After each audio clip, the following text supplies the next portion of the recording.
Hi Emma. I'm not quite sure what's going on with my camera, but I'll try again.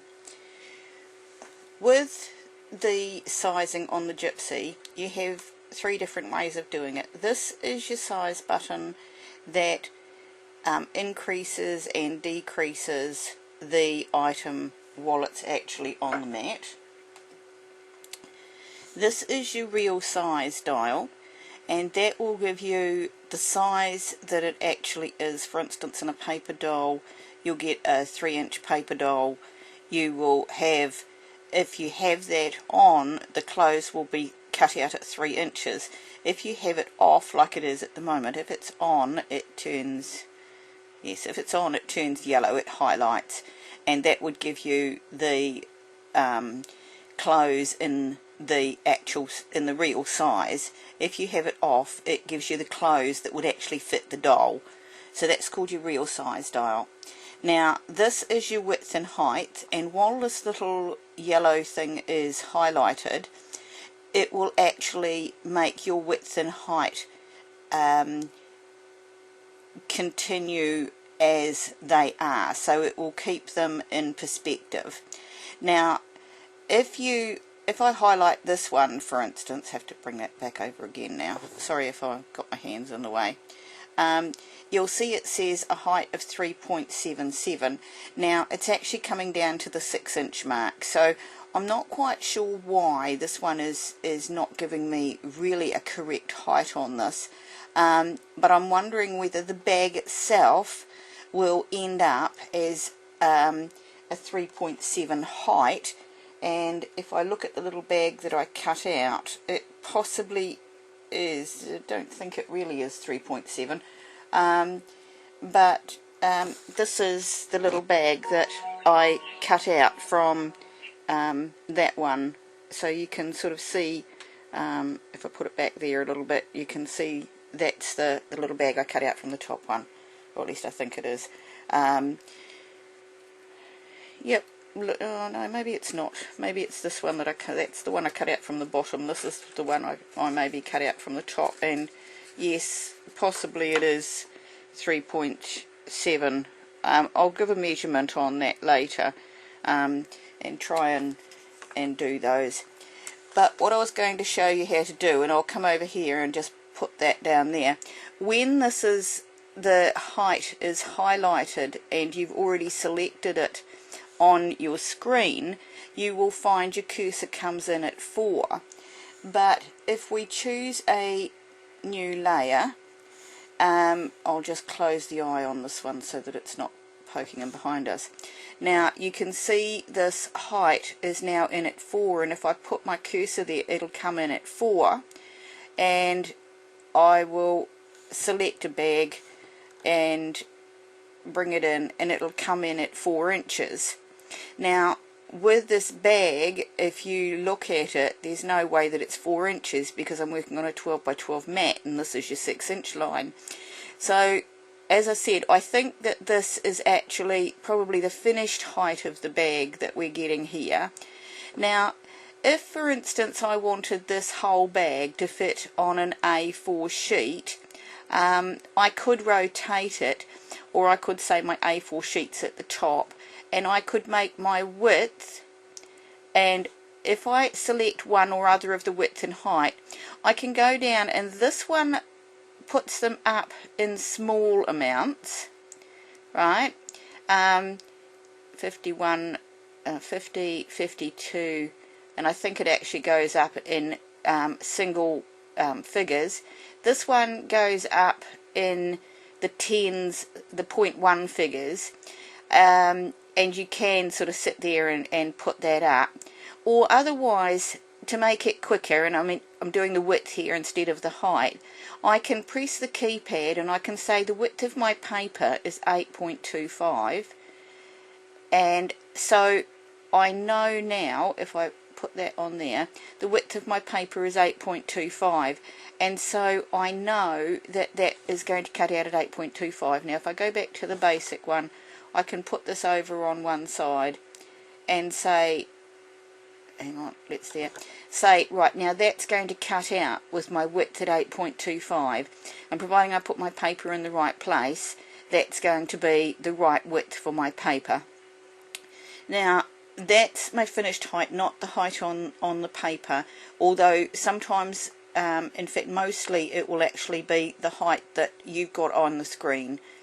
So I'm not quite sure why it's different for the bags, but that's that one. Now, if we selected the height and we decided we needed it under the 6 inches because I wanted to cut 2 out on this, and I wanted to cut 2 of the same sort, if we select the 4, or the height one, which is at the moment 4.44, we could go down here and we could maybe select a 4, and you don't have to put the point naught in if you don't want to, just go OK. Oh, it's going to go back on that one again. And now this is down to a 4, and probably with a little bit of tweaking and a little bit of turning, I could probably put another one of these on the mat and cut 2 of them. So I'll just try that for you.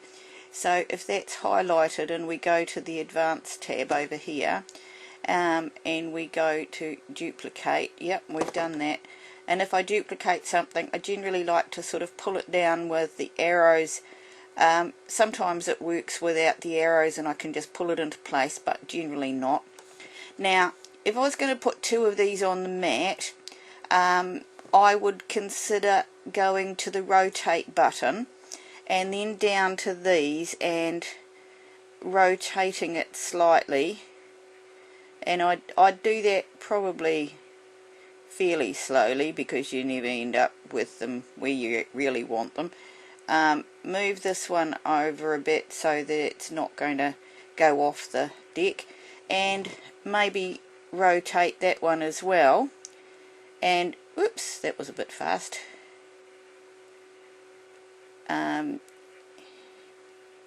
And see if we can't push this one over, maybe rotate it back again, and see whether when we rotate it back again,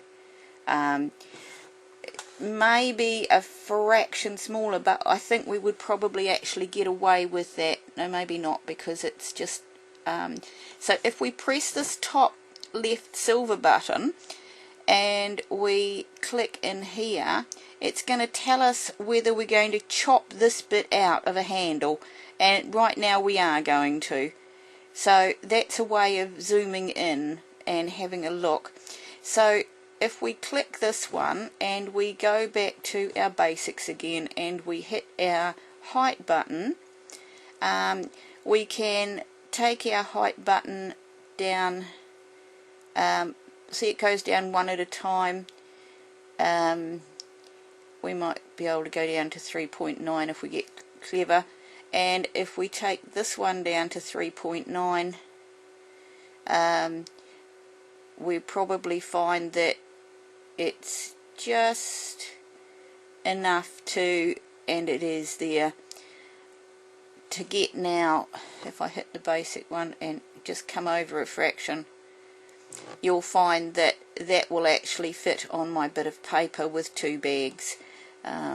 I've just got that one off, but a little bit of tweaking there and you can see that the 2 bags will cut out on my A4 sheet of paper.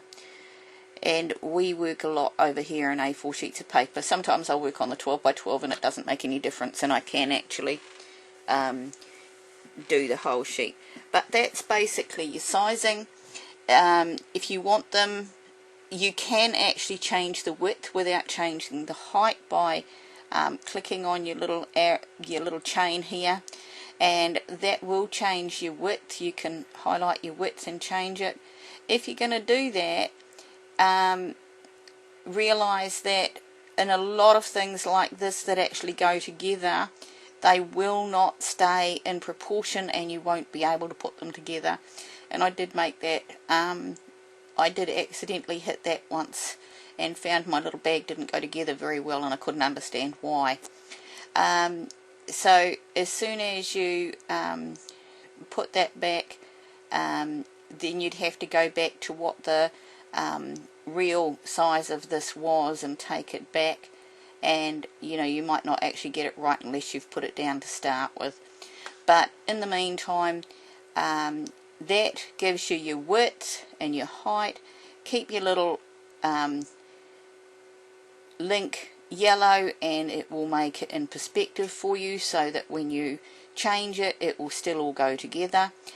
And that's the way you do your height and your width. So it's this one. Try and steer clear of your real size unless you're actually doing something, for instance a box. If you want your box exactly square, your real size button is absolutely perfect for that, because it will give you the perfect square whatever size box you want, and you're not looking at something relative to go into it. Your height is here, and as I say, you've got your arrows, your single arrows, your double arrows, and if you want a quick one, go to your keypad and that will put it in your keypad. And your width is basically exactly the same when you highlight it. I hope that makes a little bit of a difference for you.